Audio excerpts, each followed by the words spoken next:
Control de convencionalidad. La reforma constitucional en materia de derechos humanos de 2011 tiene como eje toral la apertura del sistema jurídico mexicano al ordenamiento internacional en cuanto a la recepción de los tratados e incorporación de los mismos, al derecho interno con rango constitucional y el reconocimiento del derecho de los propios tratados y la jurisprudencia de las jurisdicciones internacionales que han sido reconocidas por el Estado mexicano. El control de convencionalidad es uno de los puntos culminantes del conjunto de profundos cambios para los juristas mexicanos que trajo consigo la reforma de 2011, ampliando a los actores responsables de garantizar los derechos humanos emitido por la Corte Interamericana de Derechos Humanos.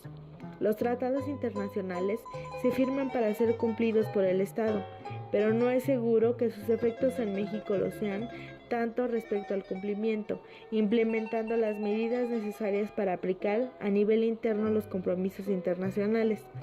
La firma de un tratado significa que el Estado asume la obligación en 1. Incorporación de normas en el ordenamiento jurídico interno que permitan aplicar el tratado internacional. 2. Derogación de normas que se opongan a lo dispuesto en el tratado. Esto es la llamada armonización del sistema jurídico interno respecto al internacional.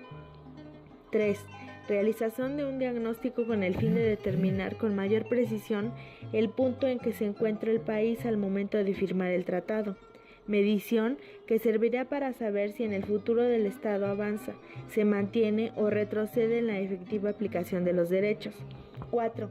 Reorganizar la competencia de las atribuciones de autoridades en todos los niveles de gobierno para cumplir la obligación de promover, respetar, proteger y garantizar los derechos humanos, así como prevenir, investigar, sancionar y reparar violaciones cuando ya se hayan producido. 2. Origen y características del control de convencionalidad. El control de convencionalidad tiene su origen en el voto concurrente emitido por el destacado jurista mexicano Sergio García Ramírez en 3 casos principales. Mirna Mac Chang contra Guatemala, donde apuntó que no era posible seccionar internacionalmente al Estado y sustraerlo de responsabilidad, dejando sus actuaciones fuera del control de convencionalidad. En el caso Tibi contra Ecuador, sostuvo que la tarea de la Corte Interamericana analizaba los actos con relación a las normas, principios y valores de los tratados y si los tribunales constitucionales controlan la constitucionalidad, el Tribunal Internacional de los Derechos Humanos resolvía acerca de la convencionalidad de estos actos, aceptando por los estados parte en ejercicio de su soberanía y finalmente en la sentencia. Almonacid Arellano contra Chile, emitida el 26 de septiembre del 2006, en el apartado 124 de dicho fallo, la Corte afirma lo siguiente.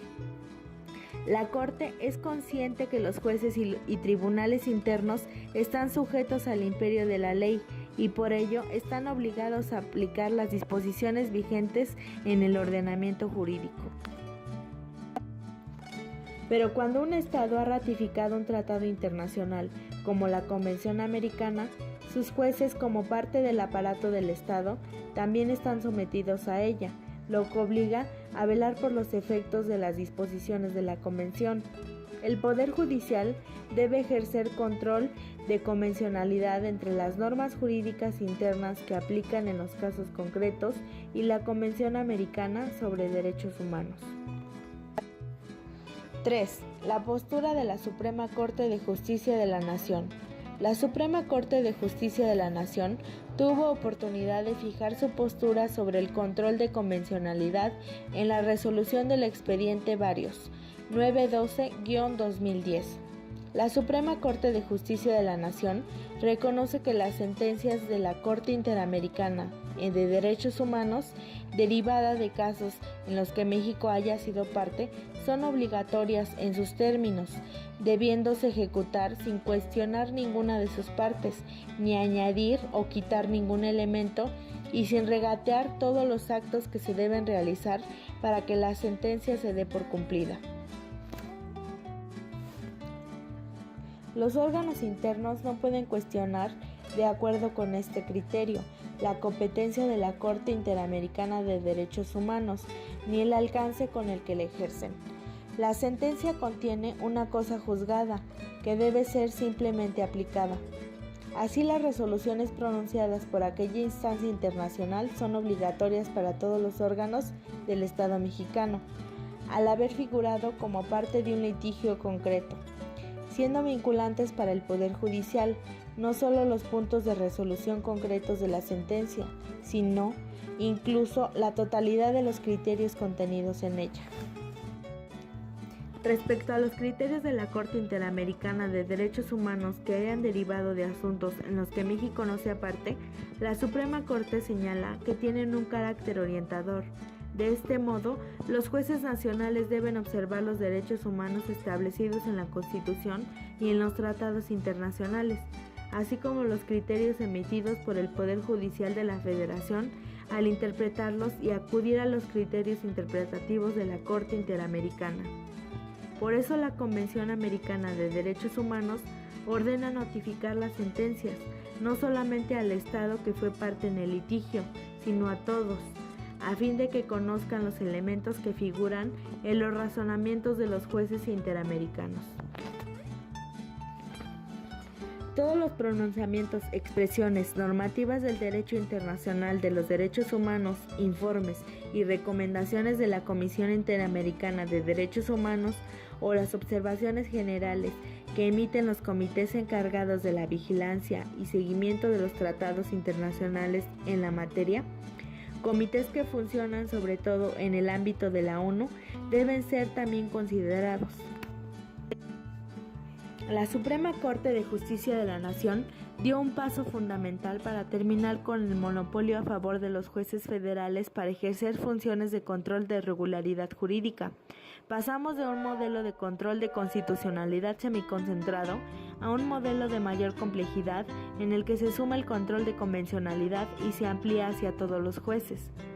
Lo que la Corte señala es que los jueces federales pueden llegar a realizar una declaración que tenga por efecto la invalidación de una norma general. Pueden terminar expulsando a la norma del sistema jurídico, de forma que no pueda volver a aplicarse en ningún caso. Ahora bien, si la facultad de los jueces locales abarca solamente la posibilidad de decretar la inaplicación de las normas generales a un caso concreto, bajo conocimiento de las autoridades judiciales locales, sin que ello afecte a su vigencia ni limite la posibilidad del resto de autoridades para seguirlas aplicando a estos casos que se presenten más adelante. Las fronteras entre derecho nacional y derecho internacional son hoy más estrechas que nunca. La tarea más importante que debemos realizar en México en materia de control de convencionalidad se refiere a cambiar la mentalidad de nuestros operadores jurídicos, aplicando y adecuando lo que va señalando la jurisprudencia de la Corte Interamericana de Derechos Humanos.